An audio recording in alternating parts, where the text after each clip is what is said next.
We know that the politically most important election campaign that's taking place is Uttar Pradesh.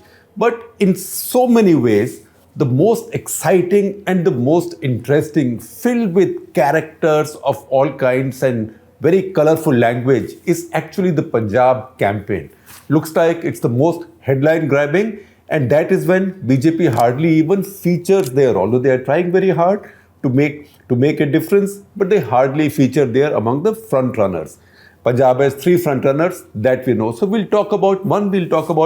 To begin with, we'll talk about a phenomenon which I find disturbing, and I will opinionate a little on that, but very briefly. And second, we will talk about this whole mystique of the deras and the babas and the so-called holy men or godmen in Punjab and how important and powerful they are. In fact, one indication of how powerful they are comes from the fact that Baba Ram Rahim Insan or whatever, I don't know what else has he added to his name, who is serving 2 life sentences right now for murders and worse, murder, rape, etc. Has many cases going on against him. He's been given a 3-week parole or furlough just last week, just so that he can be out for 3 weeks until obviously votes are cast in Punjab. So Punjab is at a stage right now when campaigning is coming to an end and the silent period before the voting is coming up, and he will only go back to jail if he goes back at all, unless he finds some other excuse or gets a medical certificate or something and lands up in hospital. But he will be there until votes are cast in Punjab. So why is he so important? And why are all the others so important? So we'll talk about that in some more detail. But before I go there, let me just give you a small note of correction and an apology. In yesterday's Cut the Clutter, that is episode 941, I said that Salazar of Portugal was the last surviving European dictator after the Second World War. He also had one more comrade, although they were both anti-communist. I'm still using just to sort of turn the knife using that expression. In Francisco Franco in Spain, who also lasted a long time. He lasted from 1938 to 1975. Salazar, on the other hand, lasted 1932 to 1968, but his regime in a way lasted till 1970 when he died, and his people still continued to keep some sort of power till 1974. So this era of fascist dictators in Europe finally ended in 1975. So that is something I thought I'll mention to you. Franco again used some of the same methods as Salazar to stay out of trouble because he kept his neutrality in the Second World War, and we had mentioned that in our earlier Cut the Clutter when we said that one reason the Allies did not want to push the Portuguese too much was that they were afraid that might get Spain also to flip over to Germany's side. So nevertheless, that correction was called for and that correction is there. And to just mention one more little trivia that goes with it, Franco himself had taken the title of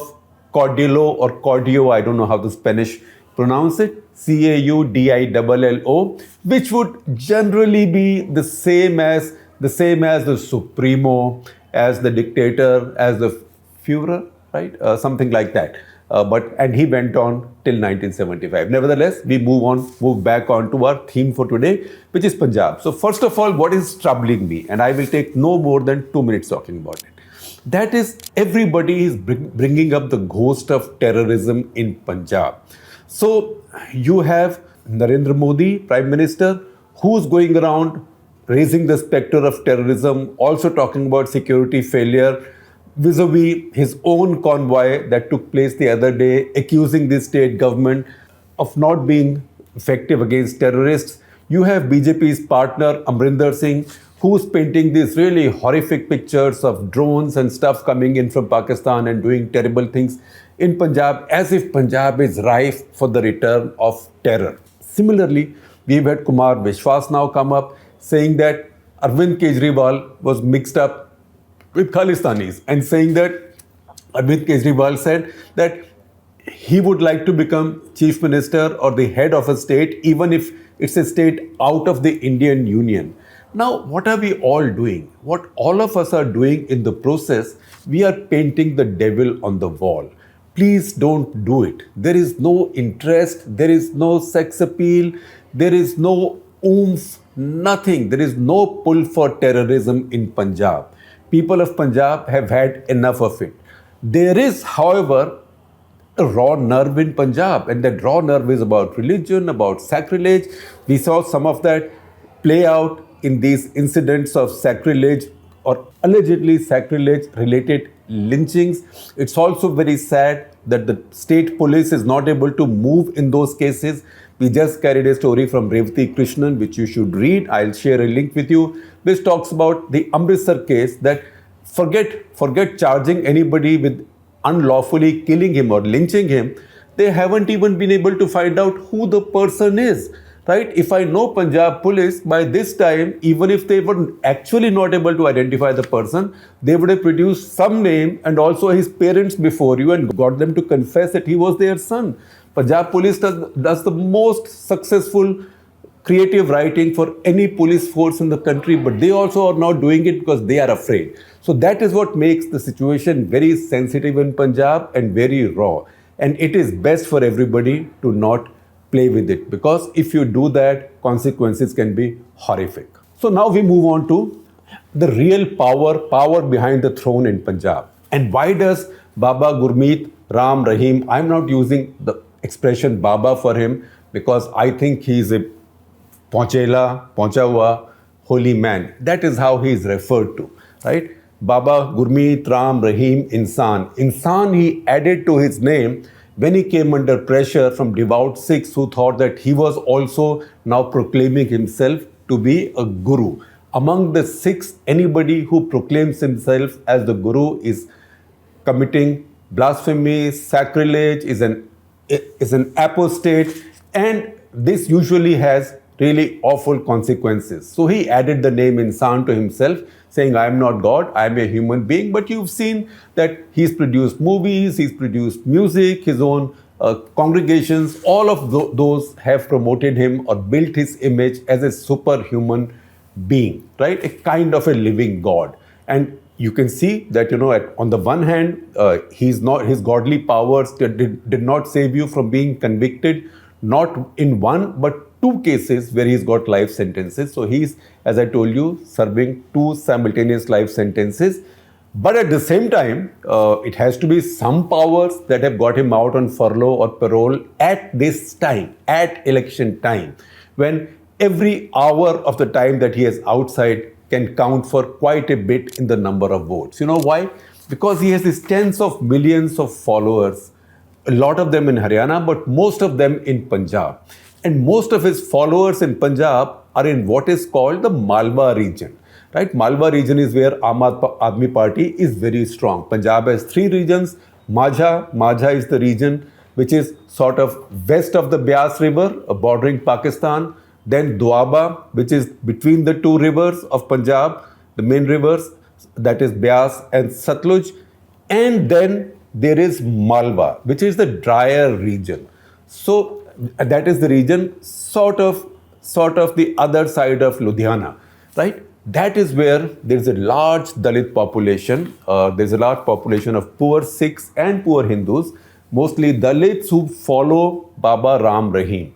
That's where Aam Aadmi Party had got a lot of votes last time. So why has he been given this parole? Because this could not have happened without the BJP wanting this to happen, because he is in a Haryana jail. So it needs Haryana government also to quote unquote cooperate. So he's out, and the obvious calculation is that BJP would want him to spread word among tens of millions of his followers that they should vote for BJP and Amrinder Singh. Now, whether that will happen or not, we don't know. But you can see how powerful this man is and how powerful one Baba is. Similarly, you see another Baba and another Dera. That is Sachkhand Balan. Now, Sachkhand Balan is a Dera in a village near the town of Bhogpur in Jalandhar district. That is where Charanjit Singh Channi, the chief minister, visited first. He stayed overnight there. He was making the point that he is so close. We know that he's Dalit. We know that he's so close to Ravidasya Dalits. Now, Ravidasya Dalits are a very large community of Dalit population in Punjab, right? And every party wants their votes. It is not a coincidence. It's not as if suddenly Mr. Modi on the one hand and Rahul and Priyanka Gandhi on the other have discovered some devotion and have come out to display this so far unstated devotion to Sant Ravidas on his Jayanti. So we see Prime Minister Modi at the Kirtan in Delhi with whatever that instrument is called, which is used in Kirtans and Satsangs, with the congregation of women that was singing. We also saw Yogi Adityanath, Rahul Gandhi and Priyanka Gandhi at the Ravidas Mandir in Varanasi. Varanasi is where Sant Ravidas had done a lot of his work, had done a lot of his writing, just as Goswami Tulsidas had done. They were people sort of in some ways contemporaries, but also from different caste groups. So Yogi Adityanath reached at the temple, and both Priyanka and Rahul Gandhi were seen serving langar to the devotees at the temple. So that is because of the large Ravidasiya Dalit vote in Punjab. Everybody wants it. And Channi thinks that it's his by right. He's the only Dalit candidate for chief ministership because BJP and Amrinder Singh don't count right now. But if at all, they will have Amrinder Singh as their candidate. Aam Aadmi Party has Bhagwant Mann, who's a Jat Sikh. Traditionally in Punjab, the chief minister has been a Jat Sikh, barring that one gap where Gyani Zail Singh, who's from an OBC, from the carpenter caste, or Ramgadiyas as they are called in Punjab, he became chief minister. But Punjab has 33% Dalit vote. It is much more than the Dalit vote in UP. So everybody wants that. Now a lot of that vote is controlled by these deras. And Punjab's deras and babas, they are very interesting and colorful. Most of them in their life and some of them in their death as well. So I will give you a little roll of honor or a little hall of fame, and you can then figure out who's who. I had written a national interest about this about 5 years ago. That was headlined Clueless in Baba Land. So I will share a link also. You can see that. So see these people. Now these are people. Now Punjab, I had then said, has more godmen per square mile or per square kilometer, if you are so ideologically metric, per square kilometer than any other part of the country. I mean, that is something that is counterintuitive, but that's a fact. And if you want to see how many deras and babas are there, see one inventory beautifully written by Professor Ronki Ram of Punjab University, who wrote an article for ThePrint 3 days back. Please read that. He also tells you where they come from, what they stand for, what they count for, particularly during the elections. Now, there are many babas and cults in Punjab who have developed and grown their own spiritual philosophies and built nice, loyal bands of followers who then continue generation to generation. That's say Radha Swamis, for example. That's one, Nirankaris. And I will tell you about them also in just a minute. Now, there are many others who are a bit like Gabbar Singh Ka Dera. I'm so sorry to use a Sholay example to explain the Baba phenomenon or some of the Baba phenomenon in Punjab. But they are like Gabbar Singh Ka Deras, and where politicians appear, particularly at election time, almost in a manner, the folded hands, where Baba could say, "Arey o Samba," right? Or "Tera kya hoga Kalia," right? So that is exactly what's happening right now in Punjab. People are going to these Babas. Now, if you look at Gurmeet Rahim, he himself convicted for 2 murders, being tried for rape. There's another case in which he's alleged to have surgically taken out, or he's alleged to have gotten surgically taken out the testicles of 400 of his male devotees. Why? Because he allegedly promised them mukti or nirvana. So get rid of your testicles, apne testicles mujhe de de, right? Again, I'm going back to Sholay. And the case is that he's got those testicles from those poor fellows in deep freeze someplace. That case is going on. There was a rape case. There was a journalist who exposed the rape case. This was a brave local journalist in Sirsa, in the town of Sirsa in Haryana, where the Dera's headquarter is, or the Dera is. Ram Rahim's Dera is. The journalist's name was Ramchandar Chhatrapati. He had gone too far according to the local law of the mafia, in trying to track a rape case in which the chief was allegedly involved. He ended up with bullets in his chest and he was killed. That is one of the murders for which the Baba is being tried, right? But he's the one who commands the largest number of these votes. And then there are others. I told you now, I promised you that many of them are colorful. So right next to Sirsa, where Dera Sacha Sauda, which is Baba Ram Rahim's headquarters is also another Dera that is run by Sant Rampal ji. Sant Rampal ji also, no surprises, like his neighbor, is in jail. 2014, you might remember, there was a big fight. Haryana police chased his people chased Haryana police. They fought with Haryana police. It was almost like fighting between two armed forces. And in fact, S.N. Vashisht, who was then Haryana police chief, said that, look, it took us so much time and it was so difficult because we were fighting with an army. It was like fighting with an army of Baba Rampal's commandos. Baba Rampal also is now cooling his heels in the jail. And then there are more. Not all the Babas are troublesome, right? As I told you, they are not all troublesome, but they are all colorful. Now you have Radha Swamis of Beas. Now Radha Swamis of Beas are so powerful and they have a large following. You see them hold these huge congregations, very well organized.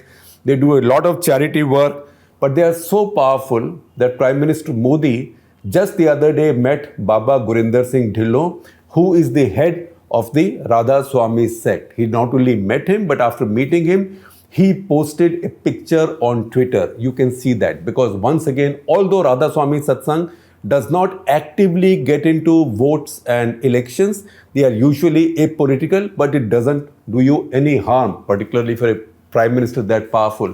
And you know what's happening with that sect is that the current head of the sect, that is Baba Gurinder Singh Dhillon, he does not have a successor in his family. So he had actually shortlisted a successor, and that successor was the younger brother of the inheritors of one side of the Ranbaxy fortune. That is, you know, those two brothers, Malvinder Singh and Malvinder Mohan Singh and Shivinder Mohan Singh, who were sometimes in Delhi social circuit called MMS and SMS, right? They had Religare and Ranbaxy and so many other companies. So Shivinder was sort of shortlisted to succeed the Baba. That family is very deeply devoted through generations to Radha Swami Satsang. It just so happens that both of them landed up in jail with all those cases. And those are the cases in which somebody got caught again trying to extract or extort 200 crores out of Shivinder Mohan Singh's wife to get him bail. So that sect and that Dera also has its own trouble. Then you come to Nirankaris. Nirankaris have a large following, again a leader whose word is law.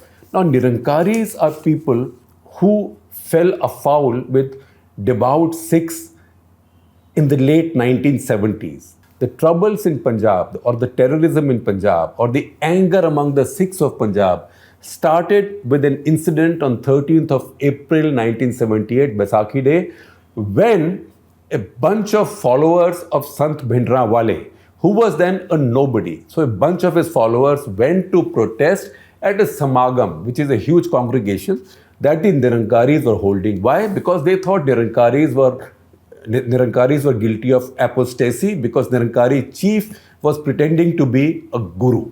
So Bhindranwale's followers went there to protest. Nirankaris were well protected. They fired at Bhindranwale's followers and that ended up in the death of 16 people. That's what brought Bhindranwale to our front pages, and he did not go away from there for a long time. In fact, in this propaganda war in Punjab right now, some posters or some pictures have surfaced on WhatsApp groups, particularly pro-BJP WhatsApp groups, basically claiming that they were posters in 2016 from Aam Aadmi Party, which said that they will hold a congregation in the honor of Sant Jarnail Singh Bhindranwale and that they will follow his ideals. Now, I don't believe that such a poster would have come out from Aam Aadmi Party. You can agree with them, disagree with them, but they are not nuts and they will not do such a thing. But the fact is that Bhindranwale still hasn't gone away from our mind space. So while that continues, I will also tell you what happened then.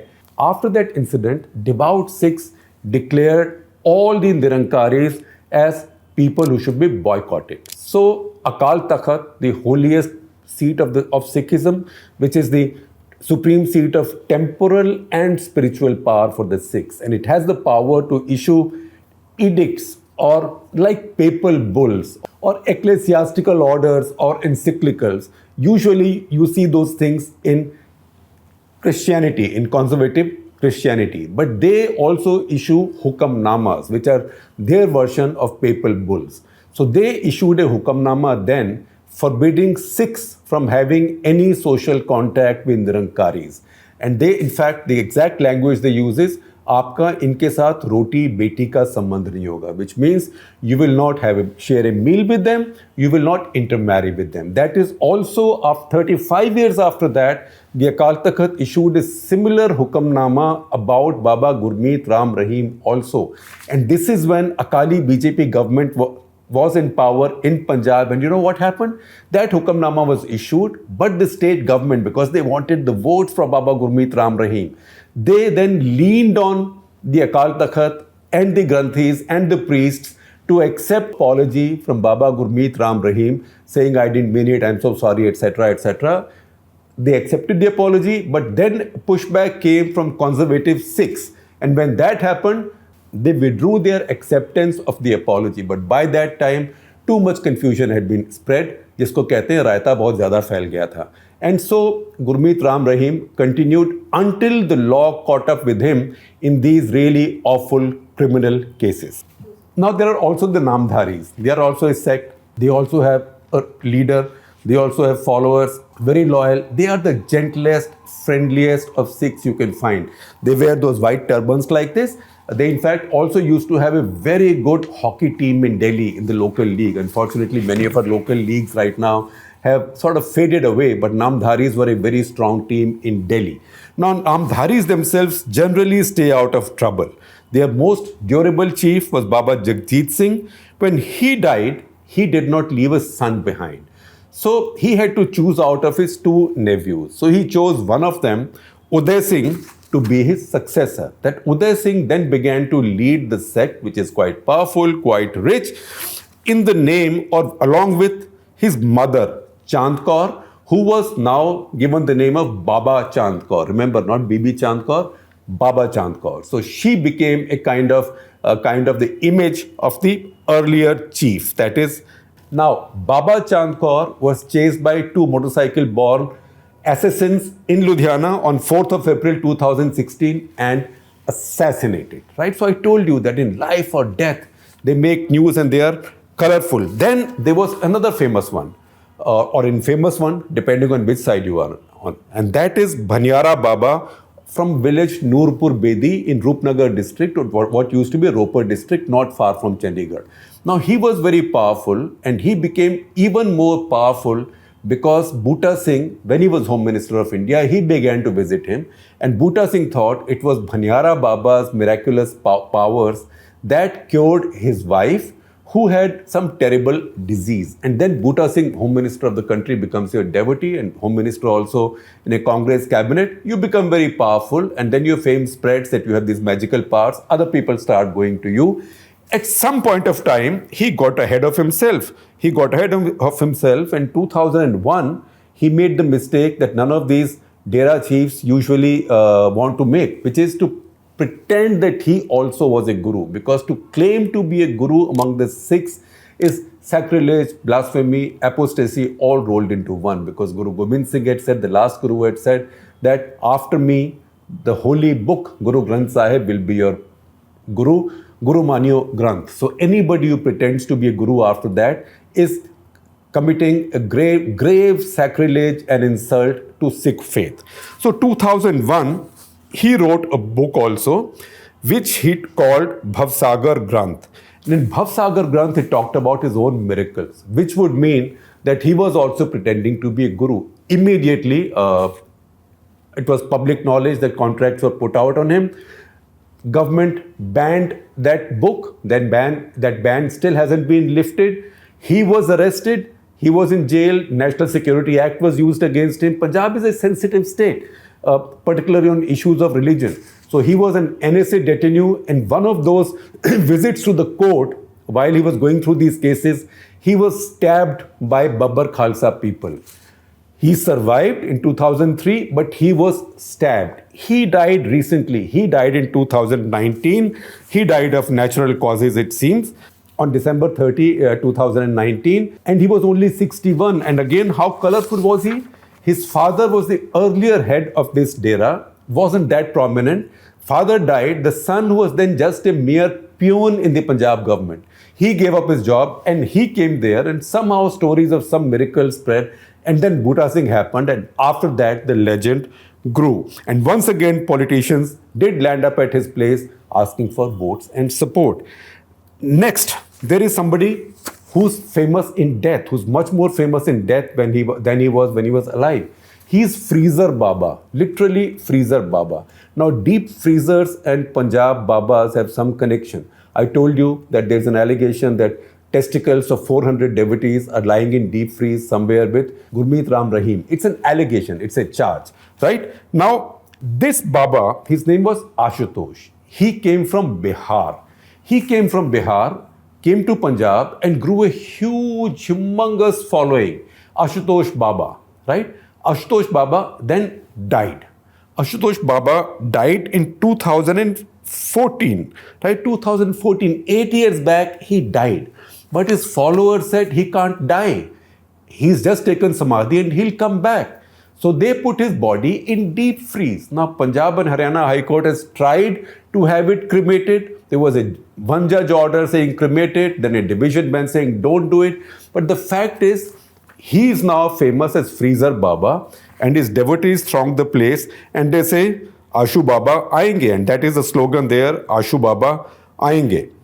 It's also sort of interesting at this point and ironical, because just now Chief Minister Charanjit Singh Channi has said that you can't have bhaiyas coming from UP, Bihar, Delhi walas coming and ruling over us, right? So there is somebody who came from Bihar and who became a famous Baba in his state, and so famous that 8 years after his death, his body is still being kept in deep freeze. It won't be cremated because a lot of his followers, all Punjabis, think that he will come back. Now, why is it so that his Babas are so followers? So I've talked to many sociologists, I've talked to many local experts, I've traveled a great deal in Punjab, I have reported Punjab in a granular manner at that level, not recently, but quite a lot, right? I think I have some knowledge of the place. So here is how I distill this wisdom. There are three reasons why these Babas become popular.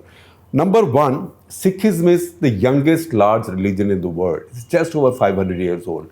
So it is still evolving in many ways. It's also a religion of the book, and its doctrine is quite demanding, right? So what do the Babas do? Babas actually give you a softer version of the Sikh doctrine. So this is Sikhism light, if I may use that expression, L-I-T-E.